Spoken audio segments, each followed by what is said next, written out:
2025 সালের কিছু নতুন আপডেট যেটা সবাই জানা দরকার। যেমন হচ্ছে একই জিনিস বারবার করা যাবে না। যেমন হচ্ছে অনেকেই শুভ সকাল, শুভ দুপুর, শুভরাত্রি প্রতিদিন পোস্ট করছে।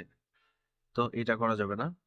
কারণ একই পোস্ট বা একই লেখা যখন আপনি বারবার পোস্ট করবেন তখন ফেসবুকের অ্যালগরিদম বুঝে নেবে হয়তো এটা স্ক্যাম। তখন ফেসবুক প্রোফাইলের উপরে হচ্ছে ইফেক্ট পড়বে এবং মনিটাইজেশনের উপর ইফেক্ট পড়বে। আরেকটা হচ্ছে স্ক্রিনশট। আপনি স্ক্রিনশট করে হচ্ছে আবার আরেকটা পোস্ট করে দিলেন।